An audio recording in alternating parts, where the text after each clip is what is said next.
Kita lanjut kembali bahas manga Aokusomero. Dan kali ini kita bakal lanjut ke arc baru di mana Festival Fuji. Festival ini lebih ke camp pelatihan gabungan yang dimana beberapa sekolah kumpul melakukan latih tanding.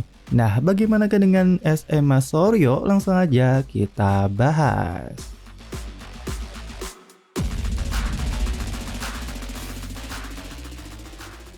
Festival berada di prefektur Shizuoka, Kotemba, yang dimana suasananya itu dibarengi dengan pemandangan Gunung Fuji. Soshi dan yang lainnya pun tiba di tempat camp latihan dan terpesona dengan pemandangan gunung. Nah, saat pemain Soryo berkumpul, anak dari sekolah Kisarazu sudah membual dan meremehkan karena meski udah ada Hidaka Koya, Soryo tetap kalah di Interhigh. Temennya pun mau ngasih tahu kebenarannya, tapi si Takato ini malah nggak denger. Intinya sih ini orang kayak karakter caper gitu. Dan faktanya ada beberapa staf rekrutan juga hadir di camp pelatihan ini. Dan si Takato ini pede banget dan nggak dengerin si temennya. Dan dengan sombongnya dia pikir bakal menang lawan Soryo dan akan menjadi bintang di hari pertama festival. Nah, kita langsung menuju pertandingan pertama di mana Soryo lawan SMA cowok Kisarazu. Terlihat Hidaka Koya nggak bermain dan membuat si Takato pun berpikir diremehkan. Dia berhasil menggocek Fuji dan berkata, "Aku akan menunjukkan kemampuanku." Namun babak pertama berakhir dengan skor kacamata. Soryo bertahan dengan baik meskipun pertandingan dikuasai oleh Kisarazu. Dan ya si Takato ini emang disebut sebagai esnya Kisarazu. Dan dia pun membual bahwa Soryo tanpa Koya mereka pasti menang mudah. Nah, tiba-tiba ada pergantian pemain dari Soryo yaitu Hidaka masuk. Namun ternyata itu Hidaka Soshi bukannya Koya. Si Takato pun terlihat kecewa dan berkata itu adiknya Koya yang terkenal gagal. Dia pun tersenyum dan berkata akan memberikan pengalaman pada ikan kecil itu dan kita udah pasti menang. Ketika Soshi membawa bola, dia dihadang oleh si Takato. Tentu si badut satu ini tersenyum dan meremehkan Soshi. Berkata ke Soshi, "Kau harus senang, hari ini aku akan menjadi panggung pertama yang membawamu menjadi seorang profesional." Namun Takato yang masih ngoceh, Soshi langsung tanpa basa-basi mengolonginya. Soshi yang disayap pun langsung ke arah dalam dan melakukan crossing. Dan yang gokilnya, umpan Soshi berhasil masuk menjadi gol oleh sundulan Ichimura. Si Takato pun kesal dan rekannya bilang buat Takato jangan meremehkan Soryo. Tapi ya dia malah teriak berkata karena aku sedikit lengah tadi. Nah sekarang Soshi berhadapan dengan si Takato lagi. Namun terlihat dia dibantu oleh orang di belakangnya. Tetapi Soshi malah cut in robos ke dalam lagi. Takato pun berpikir ini mudah buat dipotong. Namun gokilnya Soshi berhasil lolos meski dijaga 4 orang. Bahkan si Takato gak bisa mengejar Soshi dan bahkan gak bisa menggapainya. Dan lebih kerennya lagi, Soshi berhasil mencetak gol dari luar kotak penalti. Takato pun terkejut dan bertanya siapa sebenarnya dia. Dan rekannya pun memberitahu bahwa dia itu bukan orang yang gagal. Winger kiri Soryo, Hidaka Soshi. Dialah orang yang telah berkali-kali menekan SMA bergengsi Kajitsu dan Mei. Takato pun shock bahkan terjatuh. Dan ya itulah kisah si badut Takato dari Kisarazu. Namun di pinggir lapangan ada pemain Yoin yang menonton. Ketika temennya nanya pendapat soal Soryo, Kasumi yang nomor 10 ini bilang bahwa catatan sempurna kita itu tidak terkalahkan.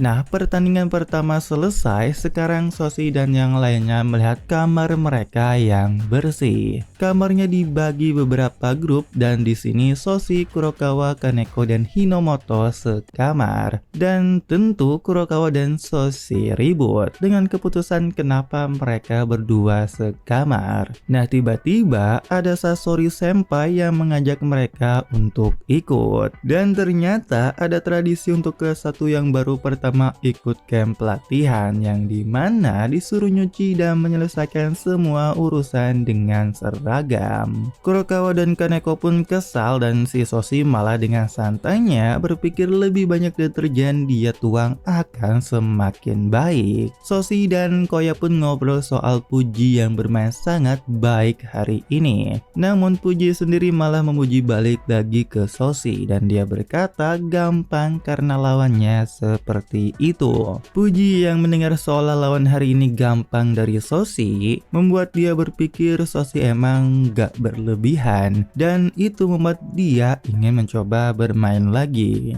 Nah, kita pergi ke Pak Yoshida yang bicara ke pelatih soal tujuan dari camp pelatihan ini. Tapi tujuan menang di semua pertandingan bukanlah intinya. Namun pelatih Miko menjawab tujuan utama dalam latihan ini itu sadar diri, meningkatkan kedalaman skuad adalah intinya. Walaupun ada anggota baru dan sudah lebih kompetitif, tapi itu masih belum cukup. Dan ya emang pertandingan hari pertama yang main itu pemain cadangan. Dan faktanya juga bahwa Soryo saat melawan Kajisu dan Mei itu pada akhir pertandingan gak melakukan pergantian. Meskipun permainan dari 11 pemain sampai akhir bagus, tapi sejujurnya tidak ada pemain di bangku cadangan yang bisa bersaing dengan Mei. Itulah kenapa pelatih Miko nggak melakukan pergantian. Dan itu sebabnya juga dalam latihan ini kita harus membuat pemain cadangan tumbuh dengan cara apapun. Dan pertandingan besok Soryo akan melawan SMA Takinami dari Hyogo. Dalam pertandingan melawan sekolah terkenal ini semuanya harus tumbuh secara signifikan, tentu meraih kemenangan.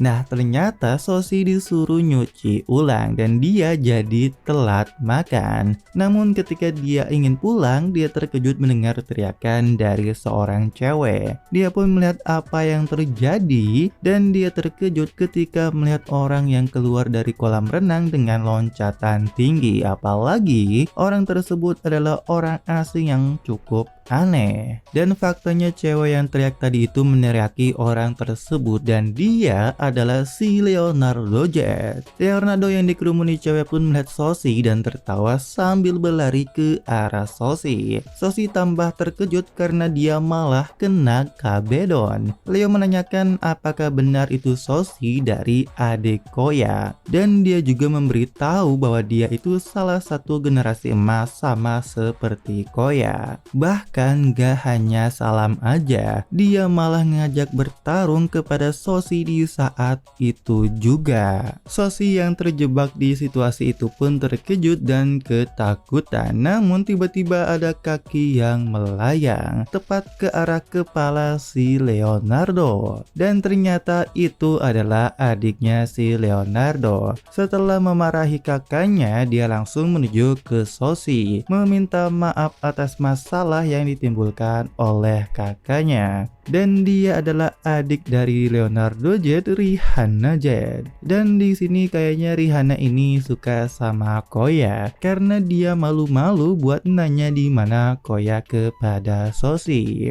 Tetapi kocaknya malah di saat itu juga Soshi dan Leonardo malah mengeluarkan suara laparnya. Leonardo pun ngajak makan karena tidak bisa berperang dengan perut kosong. Mereka berdua malah jadi lomba makan dan Rihanna berpikir si Soshi ini beda banget dengan Koya. Soshi yang mengetahui Leonardo sama dengan kakaknya, dia pun menanyakan gimana rasanya di Spanyol. Ketika Leonardo ingin ngejelasin, malah diserobot oleh adiknya yang bicara soal Koya adalah pemain terhebat. Dan faktanya sih emang Leonardo nggak bisa bahasa Jepang, dan si Rihanna inilah yang bisa. Dia pun menceritakan Koya, namun ya versi dia yang seperti tergila-gila, dan berkata bahwa pertama kali Koya tiba sudah seperti bintang yang jatuh. Namun Leonardo mencela pembicaraan dan perkataan bintang jatuh itu malah sebaliknya. Koya punya bakat luar biasa, karisma dan ambisinya juga sempurna. Kilau yang dipancarkan oleh Koya memikat banyak pemain sepak bola, tapi tak semua orang mengidolakan kilauan itu. Ada kecemburuan, keputusasaan, dan rasa persaingan yang berlebihan. Dan Soshi pun bertanya kepada Leonardo, lalu bagaimana kau memandang kakakku? Dan Leo pun menjawab, semangat bertarung, bagaimanapun aku ingin bertarung dengannya. Sebagai pemain bola dan sebagai pria. Namun yang mengejutkan, si Leonardo ini bilang gak hanya buat Koya, tapi Soshi juga yang ingin Leonardo ajak bertarung. Karena ternyata sejak di Spanyol itu Koya selalu bicara soal Soshi. Dan karena itulah Leonardo jadi tertarik dan menganggap Soshi punya bakat juga dan tidak sabar. Menahan diri adalah aib, itu yang dilakukan oleh orang lemah. Nah, Soshi pun bertanya, apakah kita bertarung sekarang? Leonardo tersenyum, namun kocaknya dia malah kekenyangan. Soshi pun gak paham sama sekali apa benar dia itu dari generasi emas. Nah, ternyata Leonardo berkata dia gak bisa bertarung sekarang dengan Soshi karena dia sudah menonton pertandingan So di Inter High, dan dia berkata bahwa permainan Soshi itu masih belum sempurna. Lebih dari itu, Leonardo benci bertarung dengan lawan yang belum sempurna, dan tentu Soshi bertanya apa maksud dari Leonardo. Dan Leonardo memberitahu bahwa ada satu hal yang sangat Soshi butuhkan untuk menjadi lebih baik, yaitu cinta. Kau harus lebih mencintai orang di sekitarmu. Soshi pun tambah bingung dan Leonardo menyuruh So buat mencari di camp pelatihan ini, sampai ke bertarung dengan pemain hebat Leonardo Jet dari Fukuoka Yoin. Mereka pun berpisah dan Soshi masih kebingungan. Nah, hari kedua festival Fuji, pertandingan pertama sore memasang 3 penyerang, Morioka, Ichimura, dan Soshi. Dan ya, Kapten Izumi berpikir kayaknya pelatih akan memainkan tim cadangan lagi. Dan kocaknya, ketika Soshi bertanya ke kapten, dia malah nanya, apa aku dan kamu saling mencintai? Kapten Izumi pun tersedak dan bertanya apa maksud dari Soshi. Dan ya, Soshi menjawab, bagaimana aku dalam hubungan semua orang, apa cintaku cukup. Tentu saja kapten pun menyiram Soshi dengan air dan menyuruh buat berlatih. Nah, setelah itu Soshi malah ingin nanya ke Fuji. Namun entah kenapa ekspresi dari Fuji begitu serius sehingga dia nggak dengar Soshi, dan Soshi pun nggak jadi bertanya karena ya Fuji terlihat sangat bersemangat. Nah, Koya pun bertanya ke Soshi apa ada masalah, tapi So nggak menjawab dan dia berkata, aku harus menemukannya sendiri dalam pertandingan ini.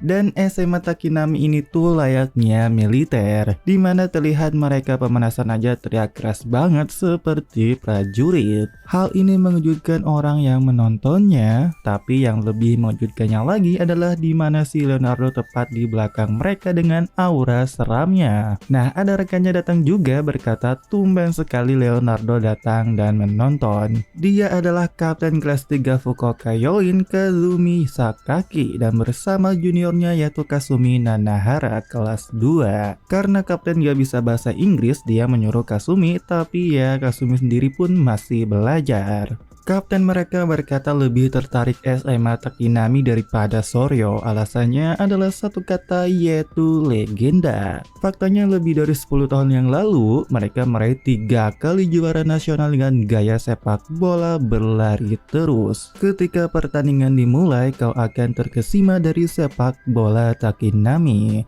Dan Sosi yang menjadi starting masih memikirkan soal apa itu cinta. Dia pun berpikir-pikir bahwa itu artinya bermain untuk tim. Nah, ketika pemanasan sudah selesai, pemain Takinami ini langsung baris layaknya militer, berteriak untuk memberikan salam kepada semua, bahkan mereka juga kayak memberikan pidato, tujuan dan motivasi mereka. Sosi pun kaget dan ya dia bertanya-tanya apakah itu yang dinamakan cinta. Nah, pertandingan pun dimulai. Sosi tahu target Soryo yang gak boleh kalah karena harus tumbuh menghadapi tantangan lebih lanjut, apalagi melawan generasi emas. Dan ketika bola dioper kepadanya, dia terkejut karena baru aja dimulai dia sudah di-pressing dua pemain. Bahkan gak cuma dua, di belakangnya lagi ada satu pemain dan seakan tim Takinami ini ingin mencoba merebut bola sejak awal.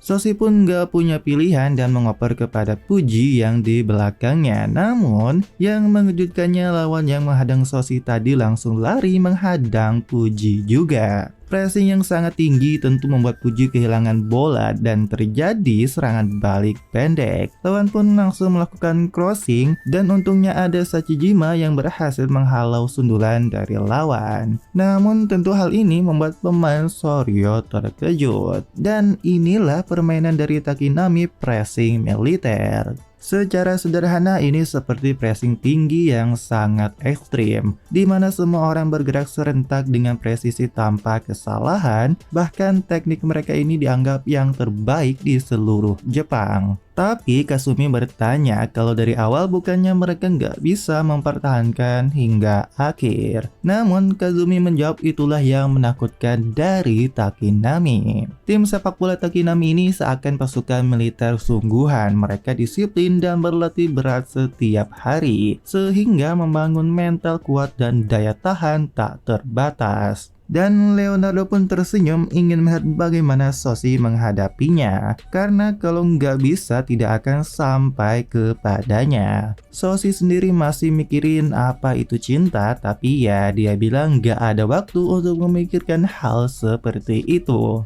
Dan ketika dia dihadang, pemain lawan berpikir gampang buat ngambil bola di saat itu juga. Namun dengan gokil, Sosi bergerak cepat berputar meloloskan diri dari dua pemain. Bahkan setelah lewat, Sosi langsung menendang, namun sayangnya bola masih membentur mistar. Tentu pemain bertahan Takinami terkejut karena hampir aja masuk. Dan Sosi tersenyum, selanjutnya tidak akan gagal.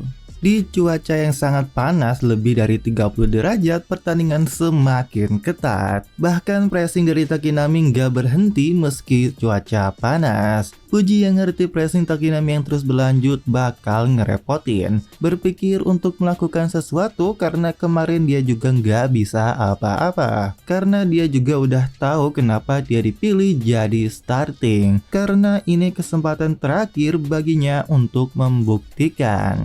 Namun saat di pressing dua pemain, Puji kewalahan menghadapi pressing dari Takinami yang gak ada hentinya, bahkan semakin intens. Dan hal hasil Puji lagi-lagi kehilangan bola karena berhasil direbut. Tetapi tiba-tiba ada Sosi yang membantu dan berhasil menggagalkan serangan dari Takinami. Puji pun shock karena ini kesempatan terakhirnya. Namun Sosi memanggil dan berkata, "Beri aku umpan." Puji yang shock terkejut karena tangannya ditepuk oleh Sosi. Karena mereka berada di posisi kiri, Sosi berkata, "Kita akan mencapai hasil yang baik." Puji yang shock pun menjadi semangat kembali dan dia berkata akan mengirimkan bola kepada Sosi. Namun kapten dari Takinami melihat mereka berdua seakan udah tahu dan mengincar sesuatu. Bahkan ketika dia melihat ke arah pelatih, dia langsung hormat seakan memang akan ada rencana atau taktik. Yang dimana ternyata mereka menargetkan sisi kiri Soryo, yaitu si Puji.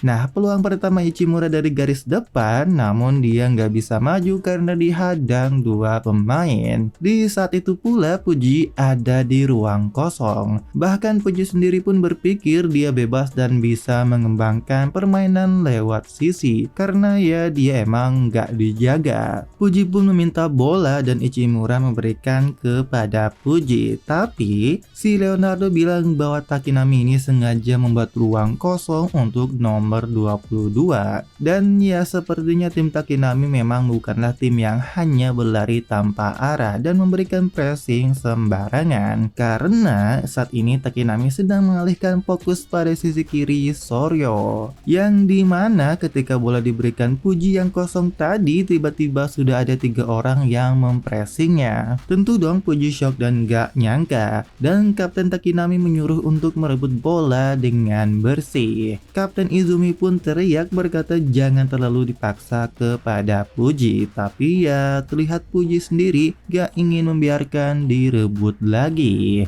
Dia bersikeras karena ini kesempatan terakhir dia dan dia ingin mengirimkan bola kepada Soshi. Soshi pun terkejut melihat Puji yang berusaha, tapi ketika dia ingin memberikan umpan, tendangannya berhasil diblok lawan dan terjadi serangan balik di pertahanan Soryo. Takinami yang menyerang di kanan memberikan umpan ke tengah, dan ketika Makoto ingin menahannya di tengah, pemain Takinami langsung melakukan umpan terobosan ke kiri. Pemain Takinami pun bebas dan tersisa hanya kiper, dan tentu Puji yang melihat ini semakin down mentalnya karena merasa bersalah. Bahkan Takinami sukses mencetak gol dari menargetkan sisi kiri Soryo dan mereka akan kembali menjadi raja. Gol pertama dari SMA Takinami dan hal ini membuat Puji shock dan tentu dia merasa itu salahnya. Tapi Soshi pun memberikan semangat untuk Puji mencoba sekali lagi dan membalasnya. Sasori-san yang di bangku cadangan melihat Puji dengan serius. Ya memang mereka itu di posisi yang sama. Pertandingan lanjut kembali dan Takinami benar-benar tidak lelah melakukan pressing tingginya. Ketika bola menuju Ichimura, lagi-lagi dia nggak bisa maju dan terpaksa harus mengoper ke belakang. Dan ketika pertandingan berjalan, si Puji masih merasa bersalah karena dialah penyebab kebobolan. Dan dia ini merasa nyerah gitu kalau dioper ke dia lagi bakal direbut kembali. Bahkan ketika Kapten Izumi teriak ingin memberikan bola ke Puji, si Puji ini malah kaget dan Kapten Izumi pun gak jadi memberikan bola ke rekan yang lain. Tentu Puji tambah shock apa ini bakal baik-baik saja dan dia merasa takut. Dan babak pertama pun berakhir dengan skor 1-0.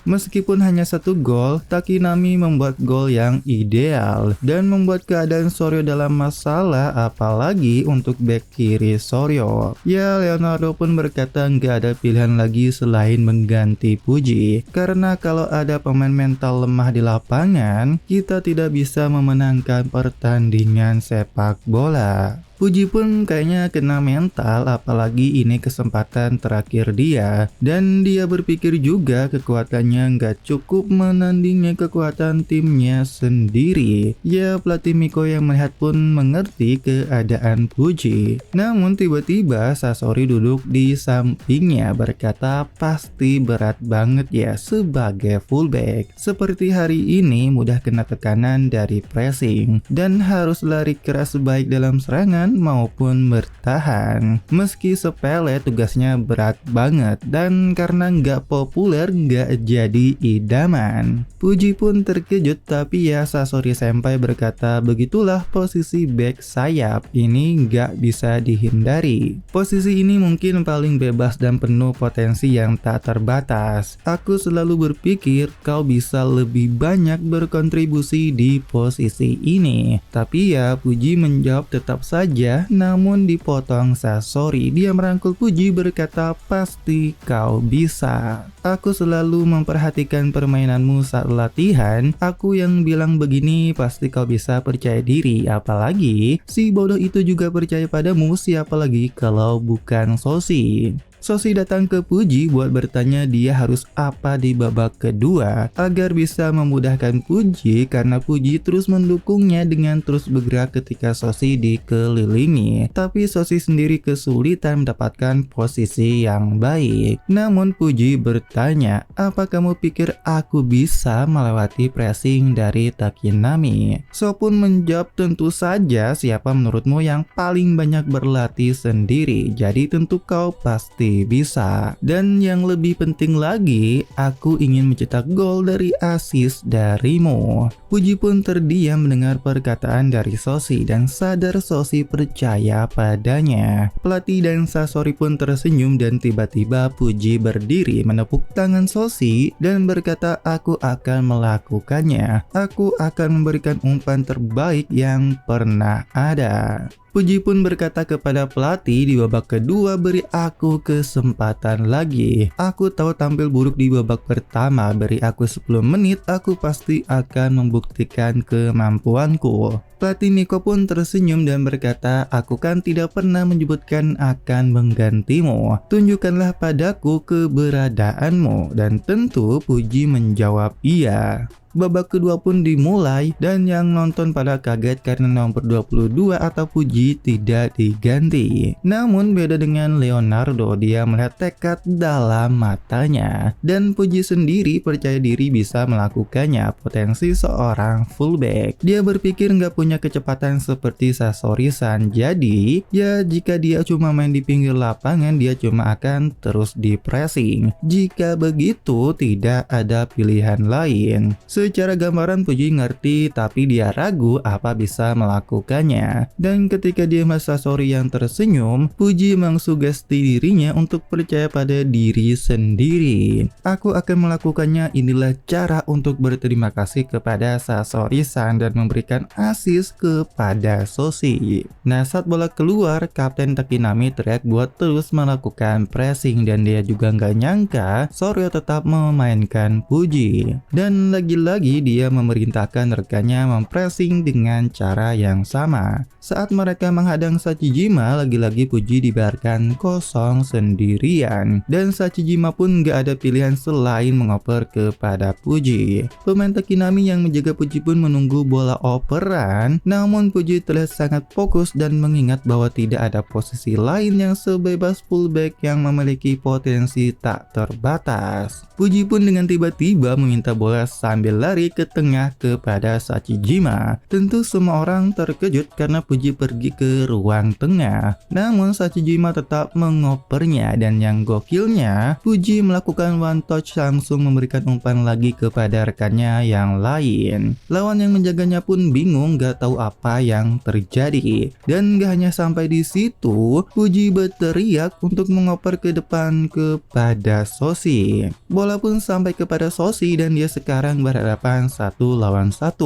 Gerakan dari Puji pun membuat Leonardo tersenyum dan berkata dia seorang pemain fake fullback. Puji sengaja masuk ke tengah membuka jalur umpan untuk Sosi dan menarik pressing ke tengah. Dan hasilnya menciptakan Sosi 1 lawan 1. Namun tentu timing dan posisi yang dilakukan Puji itu bukanlah hal yang mudah. Untuk melakukannya dalam waktu singkat seperti itu, nomor 22 benar-benar memahami sepak bola. Nah, Sosi yang sekarang 1 lawan 1 berhasil mengecoh dan melewati lawan dan menerobos maju lewat sayap. Tentu pemain bertahan gak ingin membiarkan Sosi bebas, namun Sosi memberikan umpan ke tengah yang dimana sudah ada Ichimura dan peluang tersebut pun tidak dia sia-siakan menjadi sebuah gol. Awal babak kedua, Soryo mampu menyamakan skor dan kocaknya Ichimura yang selebrasi nggak ada satupun rekannya ikutan dan menghampirinya. Sosi yang memberikan assist malah menuju Puji dan berkata, ini belum selesai, aku masih menunggu assist darimu, mari kita lanjutkan ini. Dari umpan Soshi, Ichimura berhasil mencetak gol dan lebih penting lagi adalah gerakan dari Puji. Koya pun tersenyum dan memberitahu Kurokawa dan Kaneko bahwa itu adalah fullback palsu. Itu adalah taktik yang memerlukan pikiran kompleks bahkan dalam level profesional. Kurokawa dan Kaneko pun kaget karena Puji bisa melakukan itu. Dan Sasori berkata ini baru dimulai, dia pasti lebih bebas dan lebih baik lagi. Ichimura yang ngegolin marah karena Puji dan Soshi malah nggak ngerayain bersamanya. Setelah berhasil, namun Puji berpikir ini masih imbang. Aku belum berhasil mengembalikan kesalahan di babak pertama. Setelah dimulai lagi, Takinami melakukan serangan dengan bersamaan. Hal ini tentu membuat para pemain Soryo terkejut karena Takinami masih saja punya stamina. Tentu para pemain Takinami pun gak pengen nyerah karena tidak ingin lagi disebut sebagai tim legendaris yang terjatuh. Pemain Takinami pun melakukan crossing tapi sayangnya berhasil digagalkan. Namun bola tersebut menuju ke si kapten Takinami dan langsung menendang. Yang gokilnya tendangan tersebut bisa diamankan oleh Hinomoto. Dia menyelamatkan tendangan keras dan kencang tersebut dan dia sendiri tidak ingin membiarkan gol lagi. Meski gagal, pemain Takinami tidak menyerah dan sekarang fokus bertahan. Dan lagi-lagi mereka melakukan pressing tinggi di pertahanan Soryo. Sachijima yang dipressing membuat Puji berpikir bahwa pressing Takinami tidak akan mudah ditembus. Pasti ini dari latihan yang sama berulang kali dan menyerap manual ke dalam tubuh mereka. Dan maka itu ada celah di sana yang dimana Puji berlari ke tengah dan meminta bola kepada Sachijima. Bola pun diberikan kepada Puji dan dia ini terus berpikir sambil mengendalikan bola. Intinya Puji bermain dengan pikiran logis dia.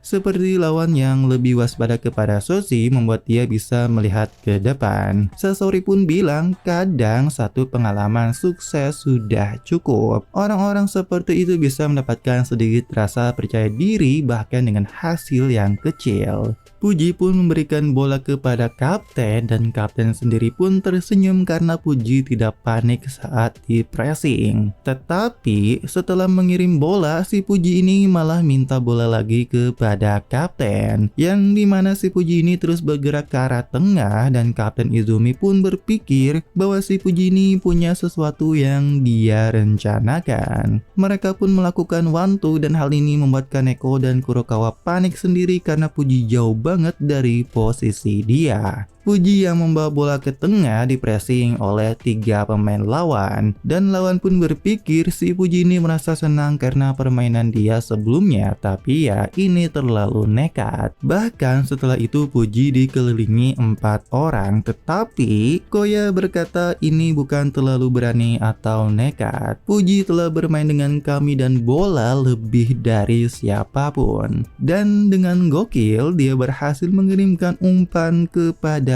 Ichimura di depan. Namun Ichimura dihadang 2 bek, tapi Puji menggokil dimana di saat itu juga dia berlari dan meminta bola kembali. Puji yang teriak minta bola sekali lagi membuat Ichimura pun tersenyum. Ichimura memberikan bola kepada Puji dan Koya berkata bahwa sepanjang waktu aku tidak pernah berpikir bahwa kau itu lebih buruk daripada orang lain karena dirimu. Aku tidak pernah melihat seseorang yang mencintai sepak bola sebanyak ini sebelumnya.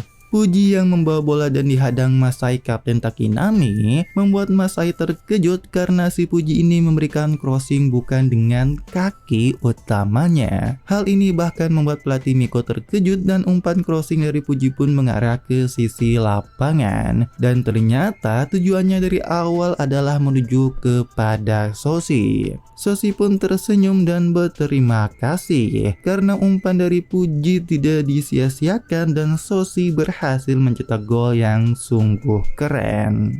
Soryo kembali mencetak gol kedua dari skema serangan luar biasa dari Puji. Puji pun langsung menghampiri Soshi dan memujinya. Namun Soshi memeluk Puji dan berkata tadi itu kau keren banget. Dari kanan dengan bebas menggiring bola sambil menarik pressing lawan, bahkan melakukan crossing dengan kaki yang bukan utamanya. Tentu saja ini adalah permainan yang luar biasa dari Puji. Bahkan membuat pelatih Miko membuat ekspresi sangat senangnya. Pak Yoshida pun terkejut dan pelatih Miko bilang bahwa dalam pekerjaan ini banyak hal yang bisa membuatmu bahagia, tapi salah satu yang paling memuaskan adalah melihat pemain berkembang. Puji dengan IQ sepak bolanya dan ketetapan tendangan kaki terbalik yang tinggi, dia telah membuktikan diri dengan melewati tembok di depannya dalam pertandingan ini. Nah, setelah itu Koya dan Sasori dipanggil untuk masuk dalam pergantian pemain. Puji pun tahu dia akan diganti. Dia juga menyadari fisiknya udah terkuras habis, tapi ini sungguh menyenangkan. Sebelum Puji keluar lapangan, Sasori-san berkata, "Bukankah ini seperti yang kukatakan? Kau pasti bisa, itu tadi permainan luar biasa." Puji pun senang, namun Sasori juga bilang dia nggak bakal melepaskan posisinya begitu saja. Dan ya, buat Puji sih ini juga memotivasi dia suatu saat pasti bisa. Lagi, aku ingin bermain di panggung yang lebih besar. Ketika Koya masuk, para pemain Yoin malah pergi karena mereka tahu pertandingan ini sudah selesai. Kasumi pun nanya apa nggak mau melihat permainan dari Koya. Ya, tapi Leonardo dan Kazumi tetap pergi, dan Kasumi ikut juga dan berkata, "Kita lihat saja bagaimana permainannya di lapangan nyata." Bahkan Leonardo pun tersenyum karena tidak sabar bermain melawan So dan Koya.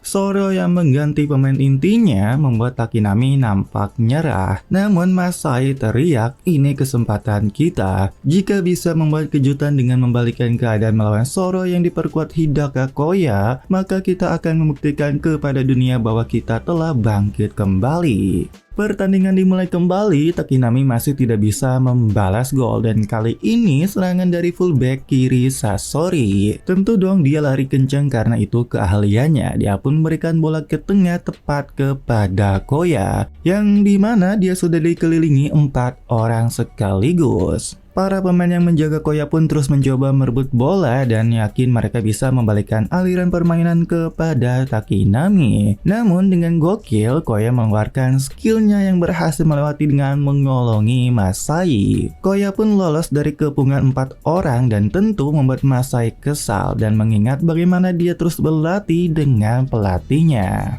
Di sini sih diceritain pelatih Takinami sering disebut kuno meskipun dia pernah memenangkan 3 kejuaraan nasional dulu. Tapi ya sepak bola lama yang mengandalkan lari-lari itu tidak lagi berlaku, itu kata orang-orang. Karena Masai kesal, bagi dia pelatih telah membantu mereka berkembang di Takinami. Dia percaya bahwa mereka bisa bersaing di tingkat nasional. Bahkan pelatih mereka berkata kepada Masai bahwa aku sudah tua, ini adalah terakhir kali aku bermain sebagai bagian dari generasimu. Masai ingin membuktikan mereka bisa kembali ke puncak dan bahwa sepak bola pelatih mereka itu benar. Namun Masai dihancurkan oleh Koya dengan tendangannya yang keras merobek gawang dari luar kotak penalti. Bahkan setelah itu mereka kebobolan lagi oleh sundulan Sachijima membuat Soryo unggul 4-1. Tentu pemain Takinami pun tertunduk, tetapi Masai atau kapten mereka teriak untuk jangan menyerah dan tetap fokus karena pertandingan belum berakhir. Teruslah berlari sampai akhir. Namun meski begitu mereka nggak bisa menghentikan Hidaka Koya. Koya yang membawa bola memberikan umpan ke sisi berlawanan kepada Soshi. Namun umpan dari Koya entah kenapa malah keluar lapangan. Dan kayaknya sih pelatih Miko juga terlihat kecewa. Dan di saat itu juga pertandingan berakhir dengan skor 4-1 untuk SMA Soryo. Masai yang meratapi kekalahan menghampiri Koya dan memujinya. Dan dia berkata, dalam kondisi seperti ini kami tidak akan pernah memenangkan kejuaraan. Tapi dia langsung kena hantam sinanya pelatih, memarahi Masai dan menyuruhnya untuk semangat. Bahkan beliau teriak, kami akan memenangkan yang berikutnya di kejuaraan. Tentu saja kita akan menjadi lebih kuat, itulah yang seharusnya dikatakan oleh seorang kapten. Masai pun berkata ke Koya, selanjutnya kami pasti menang. Sampai jumpa di turnamen nasional.